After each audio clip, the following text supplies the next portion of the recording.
ஜெபிப்போம். நல்ல பிதாவே, உம்மை துதிக்கிற கர்த்தாவே, இதற்குமே தப்பினால எங்களுடைய சந்தை கூட்டி சேர்த்த தயவுக்காய் உம்மை ஸ்தோத்திரம் கர்த்தாவே. இயேசுவே, உம்முடைய வார்த்தை கொடுப்பதற்காய் கர்த்தாவே, இந்த குடும்பத்தின் வாசலை திறந்து தந்த கிருபைக்காய் உம்மை ஸ்தோத்திரம் அப்பா. கர்த்தாவே, நீரே ஆசீர்வதி கர்த்தாவே. இயேசுவே, உம்முடைய நாம மாத்திரம் மகிமைப்படட்டும். நீர் ஆசீர்வதியும். இயேசுவின் நாமத்தினால் ஜெபங்கேளும் ஜீவனுள்ள நல்ல பிதாவே, ஆமென். இன்னைக்கு நம்ம ஆசரிப்பு கூடாரத்தை பற்றி பார்க்க போறோம்.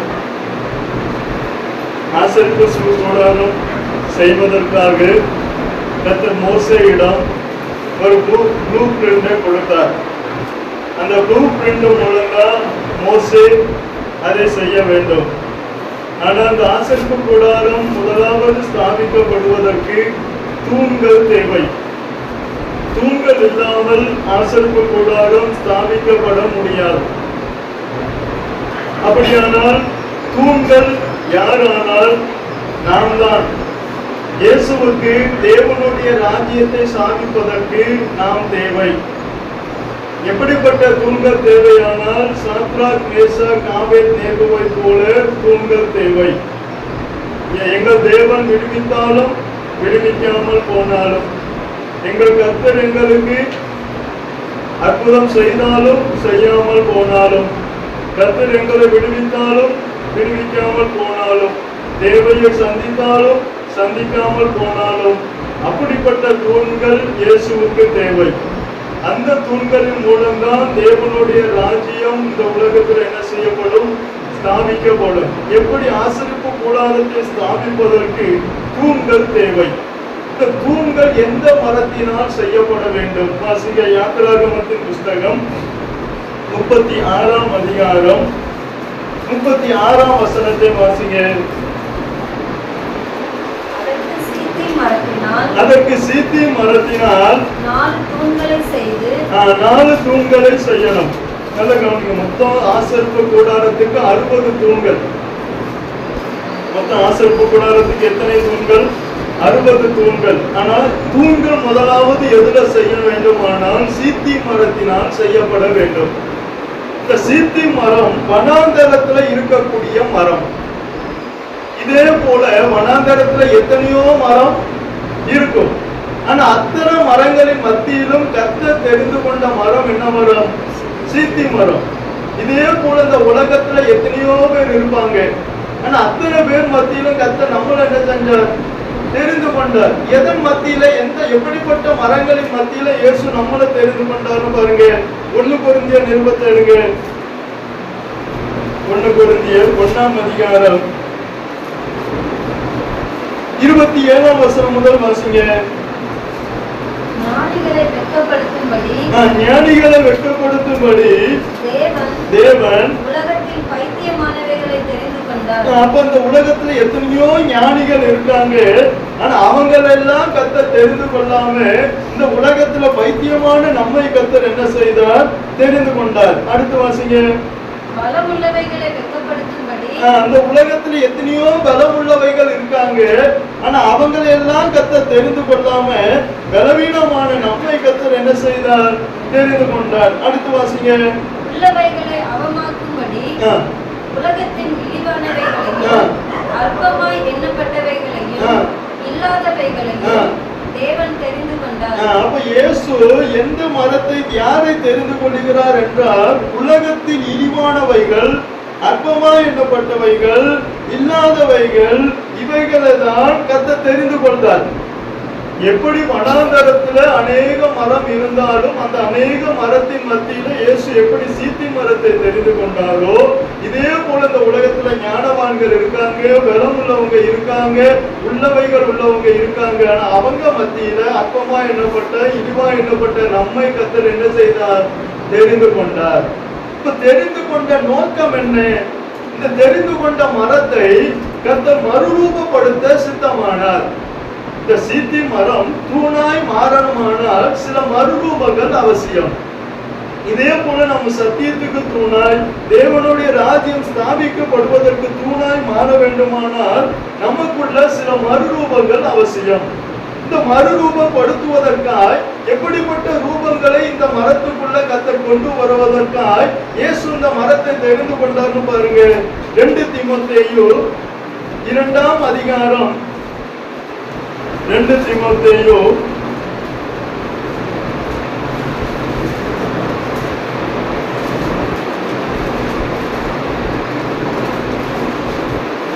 2ஆம் அதிகாரம் அதிலே 21ஆம் வசனத்தை வாசிங்க.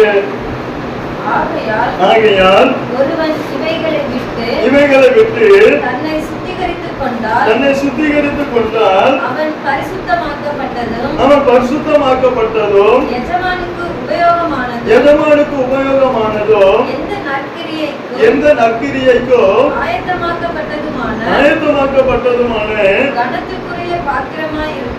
அப்ப இந்த சித்தி மரத்துக்குள்ள கர்த்தர் இப்படிப்பட்ட மறுரூபத்தை உண்டாக்க வேண்டும் என்று நினைத்தார். எப்படிப்பட்ட மறுரூபம்?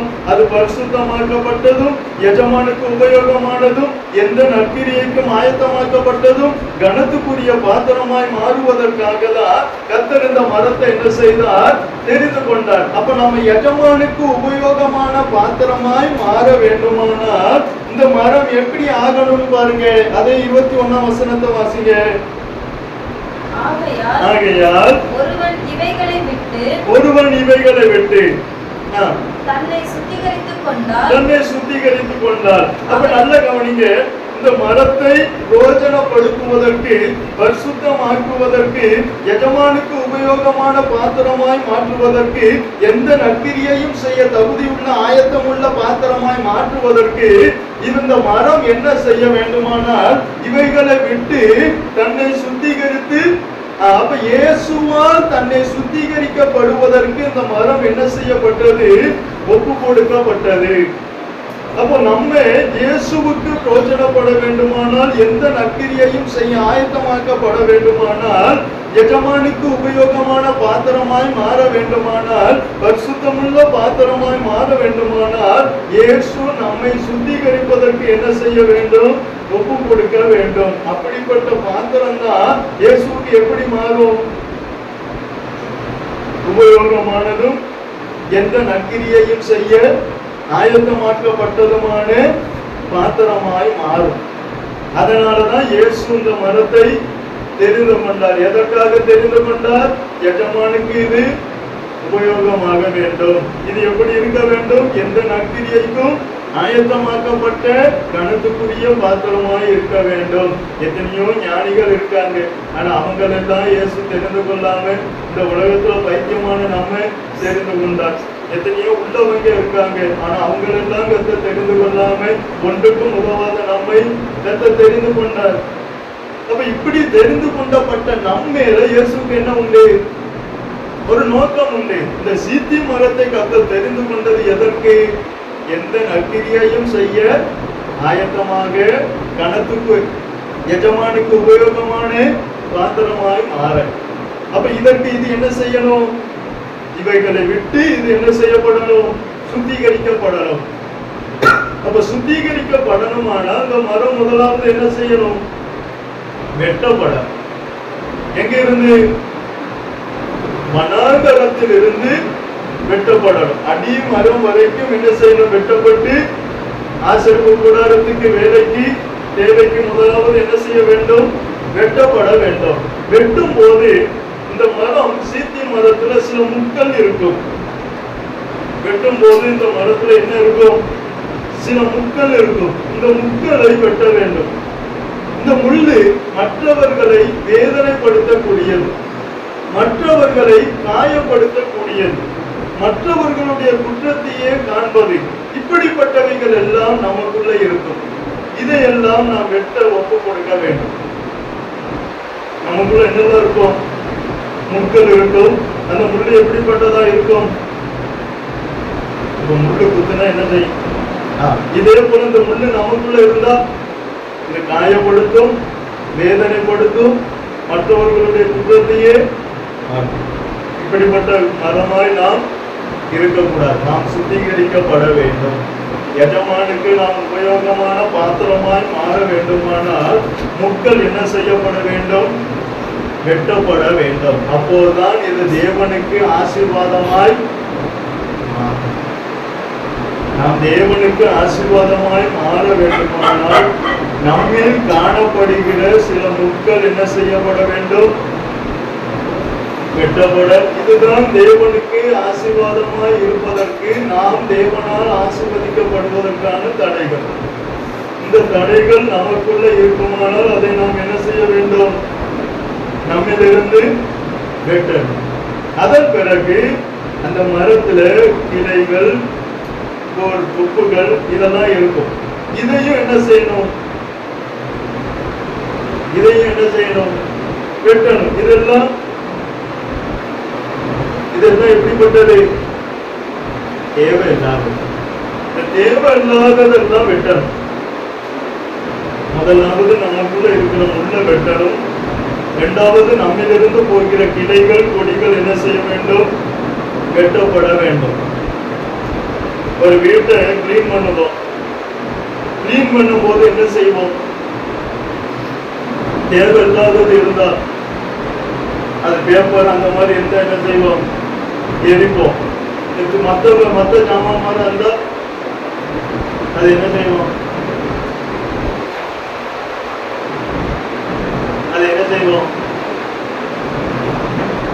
தூக்கி போட்டுவோம். தேவையில்லான்னு இதே போல நம்மளை எது சாம்பலாக வேண்டியமோ அதை நம்ம என்ன செய்யணும்? சாம்பலாக. எப்படி ஒரு வீட்டை கிளீன் பண்ணும் போது எதை எரிக்கிறதுக்கு கொடுக்குமோ அதை என்ன செய்வோம்? எரிக்கமோ இல்லையா? இதே போல எது தேவையான இல்லையோ அதெல்லாம் என்ன செய்வோம்? துறப்படுதோம் இல்லையா? இதே போல அதெல்லாம் அகற்றணும். உதாரணமாக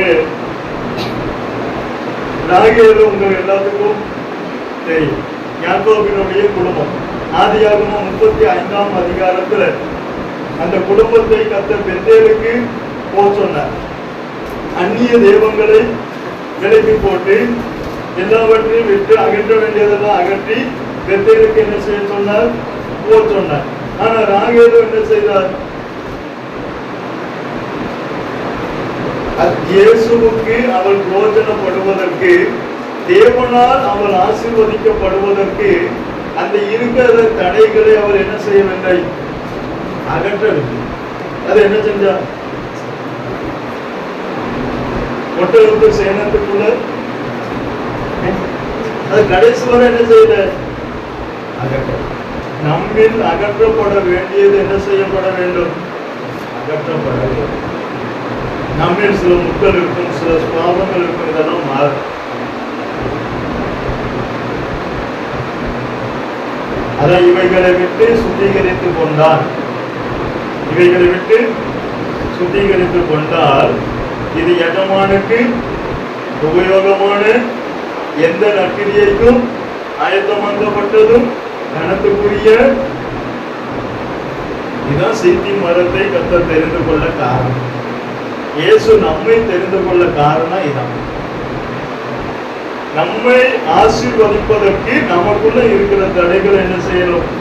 மாற்றணும். சில முட்கள் இருக்கும், சில கொடிகள் இருக்கும், சில கிளைகள் இருக்கும். அதையெல்லாம் என்ன செய்யணும்? அதையெல்லாம் அகற்றினாக இந்த மரம் இன்னும் கிளீன் ஆகணும். இதோட என்ன செய்யாது? முடியாது.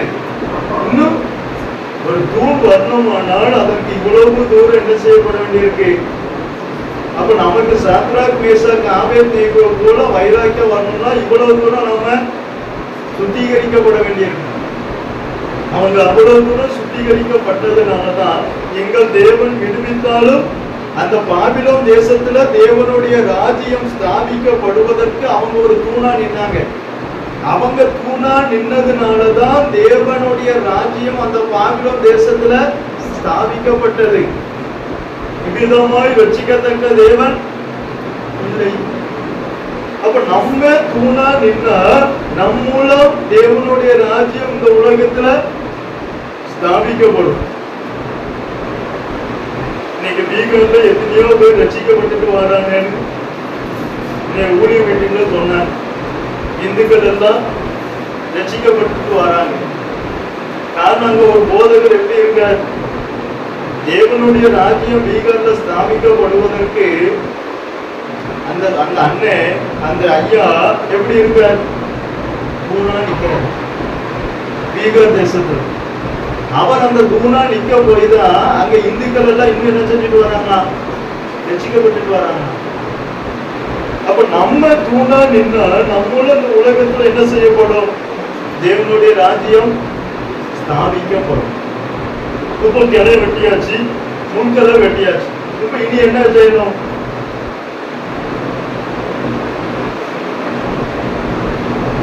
இனி என்ன செய்யணும்,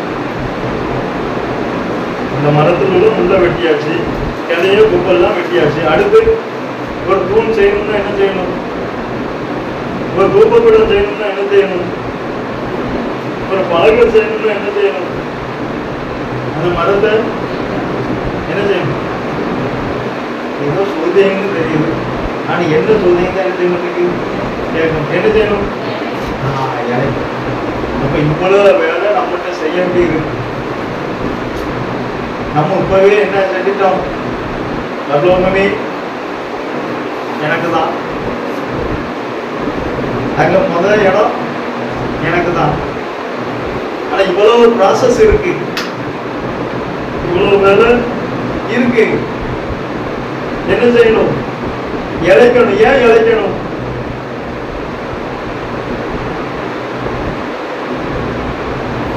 அவனா இவன் என்று ஆச்சரியப்படக்கூடிய அளவுக்கு நம்ம மாறணும். இப்ப அங்க இருக்குமா அந்த மரம் எப்படி இருக்கும், சீந்தி மரமா தான் இருக்கும். இப்ப அது இழைச்ச பிறகு என்ன மரம் தெரியுமா, என்ன மரம் கொண்டு வந்தானே, வரும்போது எப்படி இருந்ததுன்னே எதுவுமே தெரியாது. Total change. இந்த மரத்தை தான் இயேசு ஆசரிப்பு கூடாரத்தினுடைய வேலைக்கு நம்ம அற்பமாவே எண்ணப்பட்டவர்களா இருந்தாலும், ஒன்றுக்கும் உதவாதவர்களா இருந்தாலும், வைத்தியமானவர்களாவே இருந்தாலும், நாம் இப்படி சுத்திகரிக்கப்பட ஒப்பு கொடுத்தால் அவனா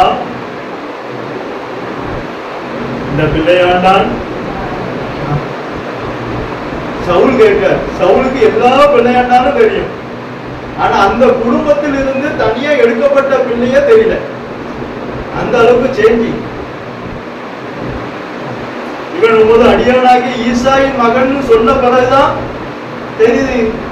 அந்த அளவுக்கு மாற்றத்தை உண்டாக்கிட்டார் பாருங்க கர்த்தர். படிப்புள்ளவனுக்கு நாலேஜ் இல்லை, ஆனா அவன் தேவன் தன்னை என்னென்ன செய்ய வேண்டுமோ, எப்படி ஆயத்தப்படுத்த வேண்டுமோ அப்படி ஆயத்தப்படுவதற்கு என்ன செய்தான், அப்படி ஒப்பு கொடுக்கப்பட்ட தாவீதுக்கும் மற்ற சகோதரருக்கும் வித்தியாசம்.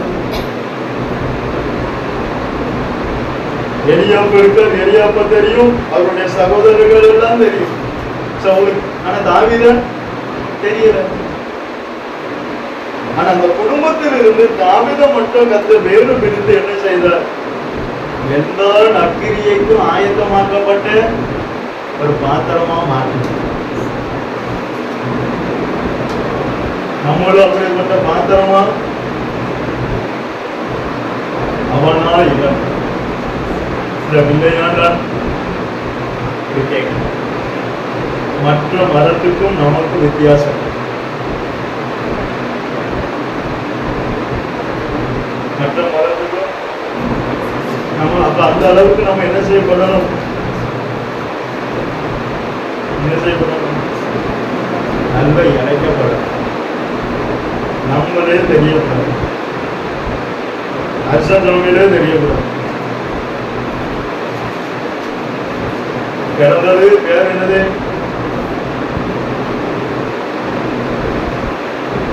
பிறக்கும் போது பேர் என்னது, சீந்தி மரம். வெட்டும் போதும் பேர் என்னது, சீந்தி மரம். இழைக்கிற வரைக்கும் பேர் என்னது, இழைச்ச பிறகு அது பழகியா மாறலாம், தூண்களா மாறலாம், தகன பலிபிடமா மாறலாம், தூபபீடமா மாறலாம், உடன்படிக்கை பெட்டியா மாறலாம், சமூகத்தப்ப வேண்டியா மாறலாம். இத்தனை உபகரணம், இத்தனை போஜனமானது அதுக்குள்ள இருக்கு பாருங்க.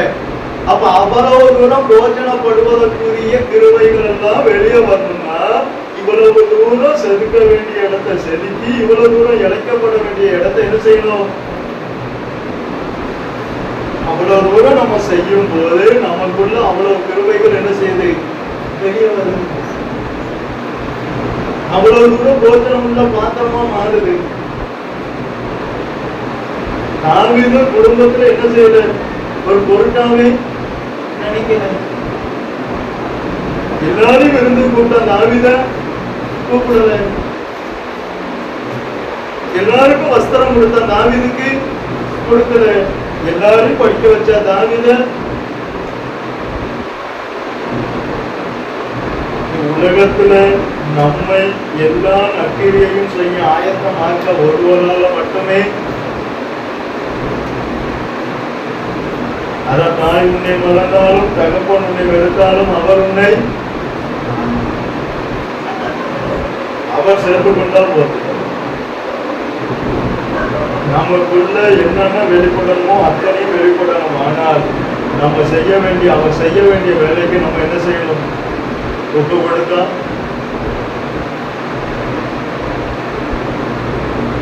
சில தேவையில்லாததோட நம்மகிட்ட என்ன செய்யப்பட வேண்டியிருக்கு, வெட்டப்பட வேண்டியிருக்கு.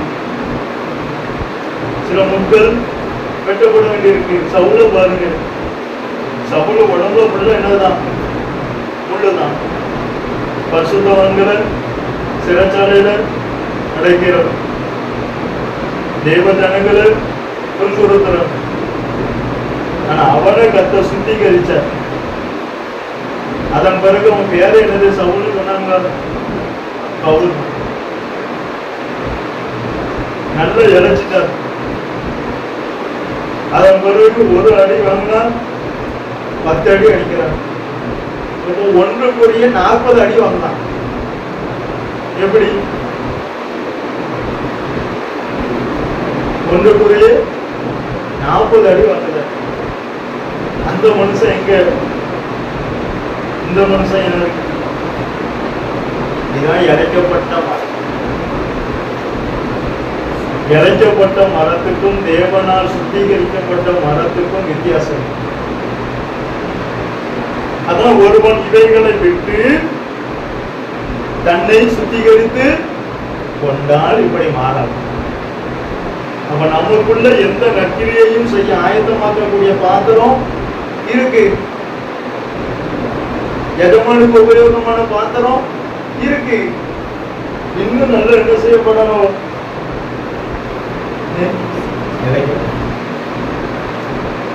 நம்மளை நல்ல சுத்திகரிக்க அவர் கையில கொடுத்துட்டாலே போதும். அவர் நம்மளை நல்ல என்ன செய்வார், சுத்திகரிப்பது எதற்கு, நம்மை பிரயோஜனம் உள்ளதாய்.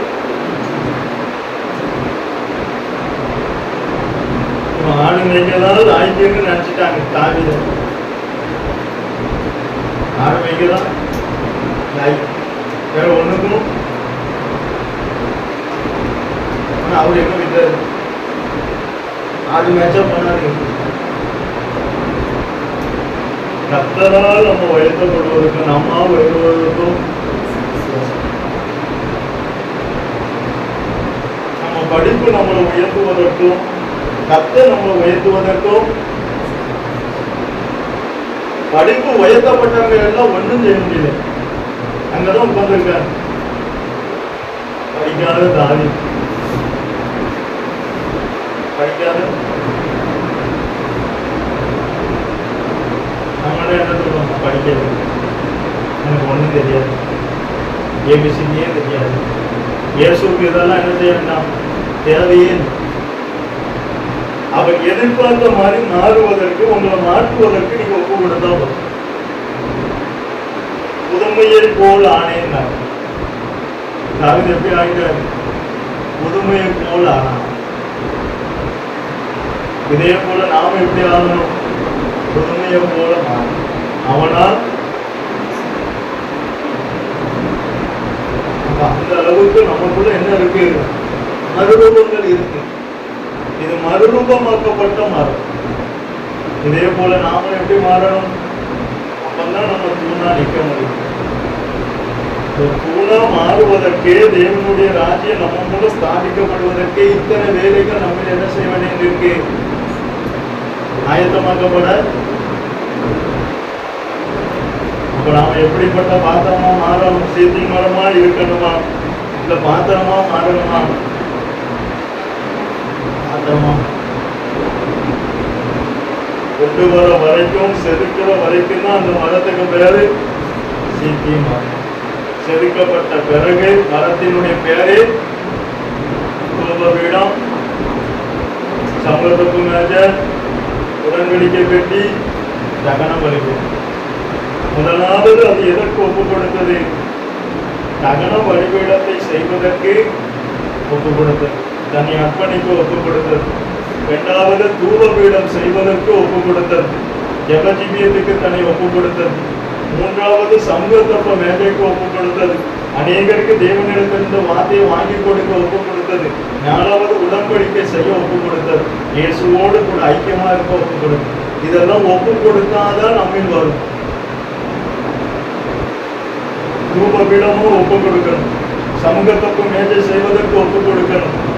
நம்ம ஒப்பு கொடுக்கணும், எதுவுமே நமக்குள்ள இருந்து ஆயத்தமாக எந்த நற்கிரியும் நமக்குள்ள இருந்து என்ன செய்யாது, வராது.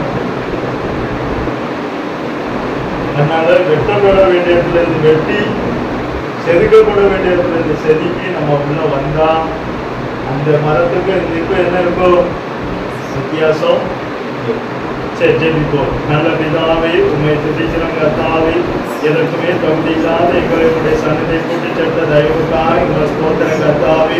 இயேசுவே, நாங்கள் பைத்தியமானவைகளாய் இருந்தோம் அப்பா கர்த்தாவே, இழிவானவைகளாய் இருந்தோம் கர்த்தாவே, ஒன்றுக்கும் உதவாதவர்களாய் இருந்தோம் அப்பா.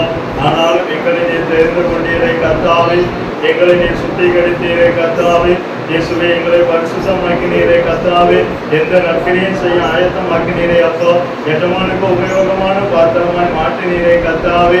நீர் எங்கள் மேல் வைத்த கிருபை எவ்வளவு பெரிதப்பா, நீர் எங்கள் மேல் வைத்த தயவு எவ்வளவு பெரிதப்பா, நீர் எங்கள் மேல் வைத்த அன்பு எவ்வளவு பெரிது கர்த்தாவே. அந்த அன்புக்கும் தயவுக்கும் கிருபைக்கும் கர்த்தாவே உமக்கு கோடி ஸ்தோத்திரம் அப்பா. கர்த்தாவே, இன்னும் அதிகமாக எங்களை சுத்திகரியும், இன்னும் அதிகமாக எங்களை பரிசுத்தமாக்கும், இன்னும் அதிகமாக எல்லா நற்கிரியும் செய்ய எங்களை ஆயத்தமாக்கும், இன்னும் அதிகமாக எஜமானுக்கு உபயோகமான பாத்திரமா எங்களை மாற்றும் கர்த்தாவே. எங்களை மாற்றும் கர்த்தாவே, எங்களை மாற்றும் கர்த்தாவே. எங்களை உங்களுடைய கரத்திலே ஒப்புக் கொடுக்கிறோம் கர்த்தாவே. உங்களுடைய நாம மாத்திரம் மகிமைப்படட்டும். இயேசுவின் நாமத்தினால் ஜெபங்களும் ஜீவனுள்ள நல்ல பிதாவே, ஆமென். என் ஆத்துமாவே கர்த்தரை ஸ்தோத்திரி, என் முழுவதுமே பரிசுத்த நாமத்தை ஸ்தோத்திரி. என் ஆத்துமாவே கர்த்தரை ஸ்தோத்திரி, கர்த்தர் செய்த சகல உபகாரங்களும் ஆமென்.